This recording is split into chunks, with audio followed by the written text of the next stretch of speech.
nobody wants to work with you. Yeah, and you're probably sending DMs into the void, and you have built up zero authority for any of these dream clients, whatever, to want to work with you. They don't want to see your DM about how you're going to edit a video for them for free. That is not the way. All right, we're going to get straight into it. This is how you land dream clients as a new or experienced videographer, but this doesn't just only rely on being a videographer. This applies to a lot of different businesses, a lot of multitude of facets, mainly creators and artists, though, I would say. These are all pictures of me doing my work. I've gotten to work with a lot of dream clients over the years. My name is Marcus. I run an agency called Real Vision. That's my video agency, and as you can see here, these are tons of different jobs I've been on. This is me on tour when I was like 18, 19 with an artist. This is me with UFC fighter Frankie Edgar. Shot a video with him. This is Miami, Arizona, LA, all around the country. This is in New York, shooting for clients here. So as you can see, I've done a ton of work, and I've gotten to work with a lot of people that I've really wanted to work with and enjoyed working with. So getting straight into it, I think I want to get into more so the mind frame and how you have to think first. And this is going to be a longer video. I'm just being honest. And if you don't want to sit through and listen to a longer video, I'll give you the timestamp to skip to right when I get into the technique that I use. But if you don't want to sit through this and understand the mind frame that you should be in, you probably don't really want it. So anyways, I'm just going to get straight into it. So first off, you have to understand that your dream client is not always going to be your highest paying client, right? Like, so we'll look on this Venn diagram here, right? The dream client, typically, it'll be a little bit different for everybody, but at least for me, there's somebody who gives you full creative control, somebody who wants to create just for the sake of creating, right? Like you're creating more so art. And again, this is more so if you consider yourself more of an artist. You're not just somebody who's a videographer who's just in it for the money. Not that there's anything bad about that. It's a business just like anything else. But if you're someone who considers yourself more of a creator in this space, your dream client is typically going to be somebody who you want to work with to create just for the sake of creating. You want to create a really dope video at the end of the day. A lot of the time they'll gain you some sort of like social media clout. They are high status / like culturally relevant. They make you excited to shoot with. You want to shoot with them. You want to go and create this video with them, and oftentimes they will align with your personal brand. Now, as opposed to your highest paying client is going to care less about the creative vision, right? They are more so like results driven. They're paying for speed, efficiency, ROI, one of those things or all of those things, right? They want to see a return on their investment in this video. I'm paying you $10,000 for your video package. All right, what am I getting back out of it? Am I gaining clients back out of it? They want to see a direct link a lot of time with high pay clients. Again, they think of it as systems, not as art. They're going to treat you like an operator. They're not going to treat you like an artist.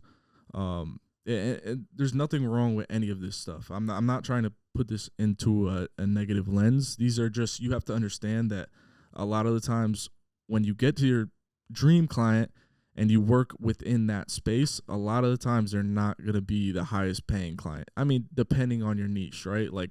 And I'm giving this example because I worked a lot with music artists when I was first starting off. And I thought, okay, if I can work with this artist or this artist, I'm going to be making so much money off just working with them, and because they have this huge name. And a lot of the times that was not the case. All right. And then you have this intersection, right? These are like your very elite clients. These are like the best to work with because, at least for me, and again, if you're looking at this from kind of an artist side, you see the videos as more so art, but you also want to have that business. You're getting paid a lot from it, and there's an understanding, and they have a value of branding, right? So there is a little bit more of that creative side. Okay, so continuing down with this mind frame shift, you can't approach these with like an I deserve mindset. Like, I deserve this budget from it because I've, done this and that and the third, or I've been shooting for 10 years, whatever the case may be. So you have to understand that a lot of times the dream clients, they either don't need you, which again, we said they have high authority usually most of the time in the space. So they might not necessarily need you. They can go get another videographer, right? So, and if that's the case, then you need to go back to the drawing board. You might not be good enough if they can just, swipe you away like they don't need you, or they don't know that they need you, right? There may be something unique that you bring to the table, but they're unaware of you. They don't know you. So therefore they don't know that they need you, right? And so the second thing is, a lot of the time you have to create with these people for just the sake of creating.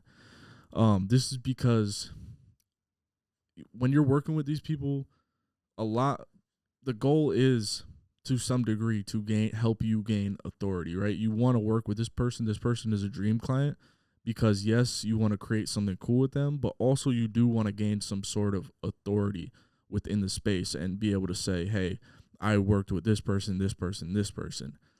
So, but the thing is, sometimes you end up working with these people and they don't give you the authority that you kind of wish that you were getting.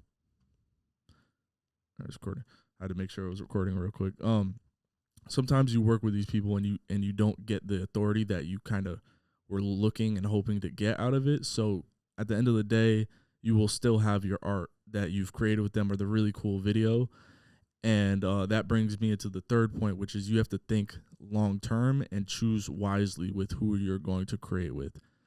As I was saying in the first part, your dream client isn't always the highest paying client, and oftentimes they don't pay at all, right? Depending on what niche you're in, they may not pay you at all. So think long term when you're choosing who you're going to work with to do this type of work with, because if they end up not paying you, or if you end up not making any money from it, you want to make sure that at least you got another rep in, you've learned something, you created something that you liked, and who knows, maybe down the road at some point it may be helpful that you did that piece of work. An example of this is when I would work with a lot of artists. A lot of the time I really loved the underground scene at the time. There was a big underground scene of all these different rappers. I would go out to New York and Jersey all the time, and sometimes LA, and I would work with these underground rappers. But I would be very selective with who I was working with, especially if it was free work, because I wouldn't want to waste all that time and energy on somebody who I didn't think was going to be advantageous in the future for me to say that I have worked with. Because again, at the end of the day, a major goal of it is you want to build that authority. And there was artists that I ended up working with and did videos for, and they ended up blowing up in the future. They ended up getting signed to big labels and, doing a lot of big things. So it was great for me at the time to get in early with them, and then you've built the relationship. Now they're much bigger, and then maybe, who knows, you can get a huge budget from them and create something even better later down the line, right? So this is the mindset that you have to have going into this. So coming down here, this is just another mindset and another way to think about it. I typically think about it as there's three different knobs that you have, right? There's your portfolio and your platform. There's your cash flow / business, and then there's your like authority / positioning. So with your portfolio, this is like your proof. This is going to be all your work. This shows that you're good at what you do. You know how to do what you're doing. And a lot of the time, like when you're doing these portfolio pieces, these are oftentimes, not all the time, but oftentimes this is like stuff that you've done for free, or they're not from your highest paying clients. These are like more flashy things that you're going to show off to people, like. And this is what is going to build up your platform so you're able to pitch yourself in the future, not just to your dream client, but maybe to other clients who will either bring you on a retainer or whatever, hire you for a commercial, hire you for whatever the project may be, right? A lot of the times you'll have fun making these portfolio pieces, and oftentimes it'll be some of your best work, right? And then we move to the cash flowing business knob, right? So a lot of times, in order to have the cash flowing business side, you have to have a static offer. You have to have something that's very repeatable, very systematic, very results driven, that you can offer to these different businesses. And this isn't necessarily when I say results driven, it isn't necessarily, hey, you invest 10K in my video and you're going to get 15K out, because it's not always about money. Sometimes these businesses or these clients are looking for a result. They want to achieve this look of their brand or whatever it is. So results is whatever the variable it is that they're looking to achieve, that you can bring them there. And you're able to do that over and over and over and over again. So it has to be a very systematic approach, and that's what's going to bring you in the cash flow of the repeated monthly predictable income that you can have and actually build a business off of. But like I said, this isn't always the most fulfilling work, especially if you consider yourself, if you lean more towards an artist, this isn't the most fulfilling work all the time. A lot of time is to just build that business up and get that cash flow, so then you can go off and work with some other clients, fund a short film, whatever it is that you want to do, right? Then you have the authority/positioning knob. This is only gained once you have a large portfolio. And I put this in there because if you have a great enough portfolio, a lot of the time, you don't necessarily, if you've built up the authority and you don't necessarily need to keep doing that free work. And a lot of times people do that. They build up a huge amount of authority, and then they never have to go off and do that free thing and feel like they have to kind of prove themselves. But again, if you lean more towards an artist, you're going to always have that itch of like wanting to create something, wanting to constantly just create. And, it's not always going to be funded for you. You're going to have to put up some of your own money. But so once you've, so once you build up some authority, you no longer have to like chase people around. They're going to come to you. Your DMs are going to be full. Your phone is going to be ringing all the time. And, you've built up authority. You don't necessarily have to chase people, but like you're turning this knob by filling up your portfolio more. And again, not your portfolio isn't always from paid work. So it's like it's kind of a balancing act of knowing when to turn up certain knobs, when to turn certain ones down, and just kind of knowing when and where to do what. So that's just another mindset thing that you have to have, and keep this in the back of your mind while you're approaching this. All right. So, and then another thing I put in as the last type of mindset thing is like the ego trap. A lot of times people will get stuck with these two things, authority and positioning, and the portfolio/platform, because they'll work with these big people who they consider their dream clients, but they haven't set themselves up with a good cash flowing business, and they get stuck with this ego trap thinking they deserve something, but they haven't set themselves up in the correct way to where they can monetize that and actually be able to grow out of that. Those are the type of people who are always like, oh, I worked with this person, but they're still down here. Their business hasn't grown at all, and like they haven't gained respect and actual authority in the real world. So just be wary and mindful when you're working with a lot of like bigger people with bigger platforms and whatnot. Don't let the ego get too big. Just keep yourself in check and make sure that you have the business side dealt with as well. So now getting down to like the actual strategy of things, right? There's 3 ways that you can get yourself basically in front of these people, in front of your dream client, right? There's paid ads, which is just videos or images you pay to get in front of people's eyeballs, right? There's outreach, so like cold calling, cold messaging, and offering services / your partnership with people. And then there's referrals, which is having like a third party recommend your service. Paid ads, I personally never used paid ads to get a dream client. I've used them to gain clients, but not like a dream client. And outreach is good. Cold outreach is good. DMs, emails. You can do direct mail, like actual like flyers. Obviously phone calls if you have their number or access to their team. Giving them a call and pitching your services. This is great. This works, but it is very noisy. There's people if you're approaching your dream client, there's people all the time who are trying to get their attention. Their DMs are flooded. Their emails are flooded. They're getting phone calls all the time. So it's very hard to cut through the noise with this specific strategy. A lot of times, I'm sure even like we all get those DMs from people, from random editors or whatever, and like nobody wants the junk mail. Nobody, like, you don't want that. So honestly, referrals, having a third party recommend your service, in my personal experience, has been the best technique. And obviously, because the three reasons here, it gives you automatic authority when you've worked with the dream client's friend, and they go up back to the dream client and they tell them, hey, look, I just got a video from so and so, look at it, oh, it's dope.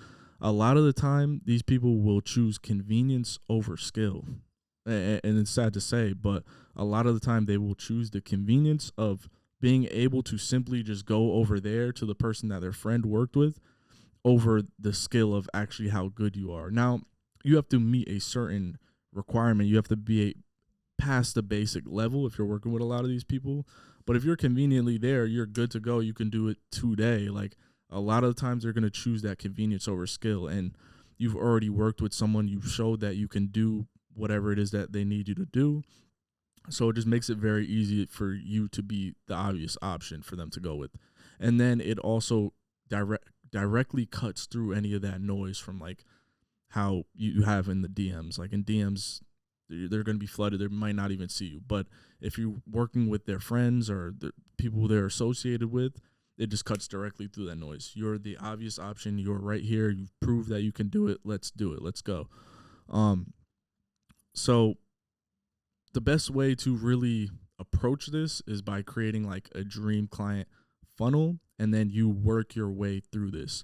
I would highly recommend joining the Skool. It's in my bio. It's just a group of all creators, videographers. It's free. It's completely free. Join the Skool. It's not going to be free for long. So if you're watching this like a year from now, it's probably not free anymore. But join the Skool. It's just a ton of us. We're all creators. We all hop on calls. We all, try to make each other better. But this is where I'm going to go into more detail about the actual, DM that I would send to these people, or how I would go about searching for these people. But in the basic way, this is the funnel I would create, right? So I would find the dream client that I want to work with, and then I would start at the top. At the top, you look through, followers. You can search online who they're associated with.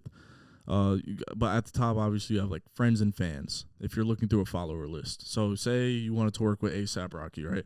You go to his who he's following, and it's going to be like friends and fans, right? Obviously, if it's a huge artist like ASAP Rocky, he might only be following like one person. In that case, you're going to have to approach it differently, and we'll talk more about that in the Skool. But so you look through the follower list, right? Scroll. You're going to see friends and family, and you're going to see, if you keep going down to people that they follow and that they've actually worked with, and you look on their page, you'll see like business associates, people who they have partnerships with, and potentially even close friends. And actually, it's funny enough mentioning ASAP Rocky. I was able to work with one of ASAP Rocky's artists by using this exact technique, right? So I would look through the followers, who they were following, who is this artist following, scroll through it. All right, find this artist. How close of a relationship do they have with this person, and really analyze it, and then shoot them a DM. They're more likely to answer. They probably have less of a following, and it's very helpful if they do. Shoot them a DM, shoot them a message, work with them, do something free for them, or sometimes it doesn't even have to be free, but make as little friction as possible between you and the dream client. Once you're already associated with their friend, you've worked with them, you've done great work with them at that, then it makes it way easier for you to even get in contact with them and for them to say yes. So I'm going to go way more in depth on this in the Skool. Definitely want you to join. So hopefully you found this very helpful and very useful. But like I said, I'm going to go more in depth in this on the Skool, and hope to see you there.